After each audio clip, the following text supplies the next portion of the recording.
नमस्कार, मैं कमलेश कुमार राय। हैदराबाद का नवाब पूरे देश में अपना साम्राज्य पर फैलाकर सुल्तान की ताजपोशी के लिए बेताब दिखता है।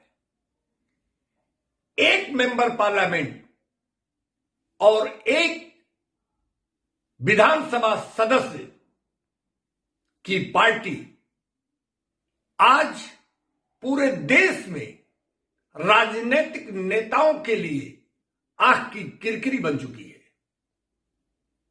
मैं बात कर रहा हूं ओवैसी के बारे में।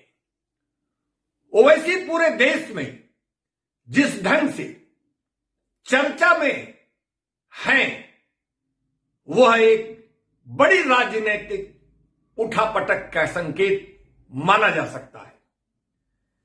पिछले दिनों बिहार की राजनीति में जिस धमक के साथ ओवैसी ने अपनी पैठ बनाई, वह सबके सामने है। महाराष्ट्र में ओवैसी पहले भी अपनी राजनीतिक पैठ बना चुके हैं। बिहार के बाद पश्चिम बंगाल और उत्तर प्रदेश में भी वो अपना राजनीतिक करिश्मा दिखाने के लिए तैयार है। पश्चिम बंगाल में जहां उनके जाने के पहले ही उन पर वाद विवाद शुरू हो चुका है, वहीं उत्तर प्रदेश में भी पिछले दिनों उनके दौरे के बाद राजनीतिक सरगर्मी तेज हो चुकी है। कांग्रेस से लेकर भारतीय जनता पार्टी और सपा से लेकर टीएमसी तक के आंखों में खटक रहे ओवैसी अपनी राजनीतिक हैसियत बढ़ाने के लिए बेताबी से आगे बढ़ रहे हैं। शुरुआती दौर में भारतीय जनता पार्टी के द्वारा ओवैसी को राजनीतिक रूप से संरक्षण देने का काम जरूर किया गया, लेकिन अब ऐसा लगने लगा है कि भाजपा यह महसूस कर रही है कि अगर इसी तरीके से राजनीतिक हैसियत ओवैसी की बढ़ती रही तो वह उनके लिए भी एक बड़े खतरे के रूप में सामने देखने को मिल सकते हैं। ऐसी स्थिति में भाजपा भी उनकी राजनीतिक हैसियत बढ़ने से रोकने के लिए हर तरह के तरीके की स्थितियां बनाने के लिए आगे विचार कर रही है। सवाल उठता है कि देश में जिस ढंग से मुस्लिम नेताओं का अभाव है, गुलाम नबी जैसे बड़े और मजे हुए राजनीतिक नेता लगभग लुप्त हो चुके हैं, सुविधा भोगी हो चुके तमाम मुस्लिम नेता जमीन से गायब है। ऐसी स्थिति में स्वाभाविक रूप से ओवैसी का राजनीतिक कद बढ़ना कोई करिश्मा नहीं माना जा सकता है।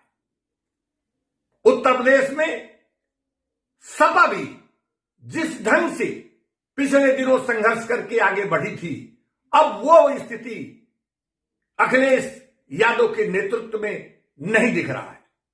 वाराणसी दौरे के दौरान ओवैसी ने यह चुटकी लेते हुए कहा कि अखिलेश यादव तो सिर्फ फेसबुक पर दिखते हैं, जमीन पर उनको नहीं देखा जा सकता है।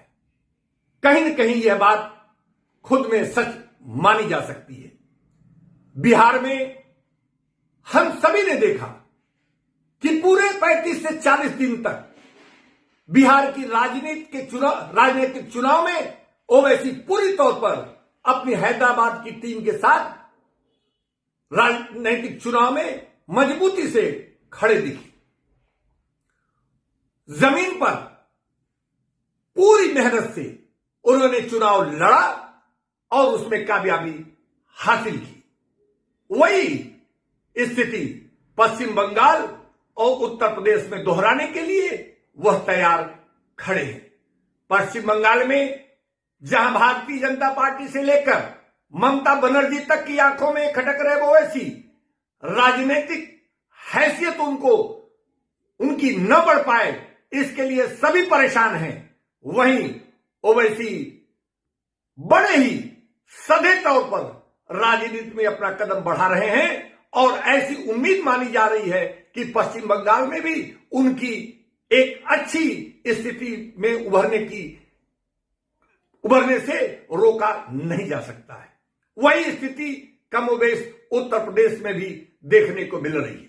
उत्तर प्रदेश में जिस ढंग से उन्होंने पूर्वांचल का दौरा शुरू किया, उससे तमाम राजनीतिक दल सशंकित हो उठे। सपा से लेकर बसपा और कांग्रेस तक यह समझ नहीं पा रही है कि वो ओवैसी को किस ढंग से उनके साथ बर्ताव करे।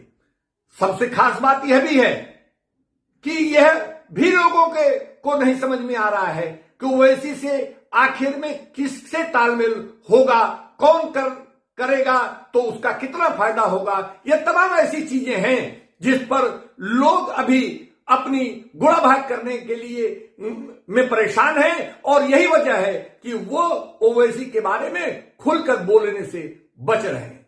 वहीं ओवैसी के द्वारा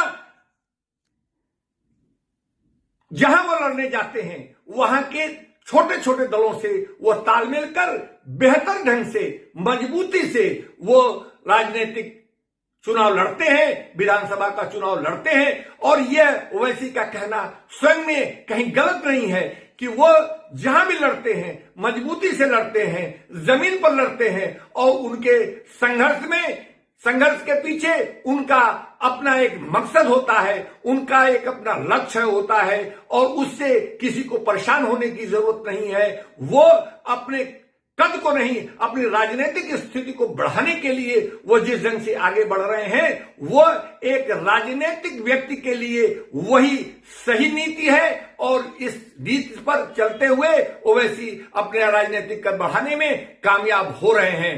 हमें समय का इंतजार करना चाहिए कि आने वाले दिनों में पश्चिम बंगाल से लेकर उत्तर प्रदेश तक की स्थिति ओवैसी को कहां ले जाकर खड़ा करती है, यह देखने की जरूरत है। उपभोक्ता मंच के लिए आज बस इतना ही।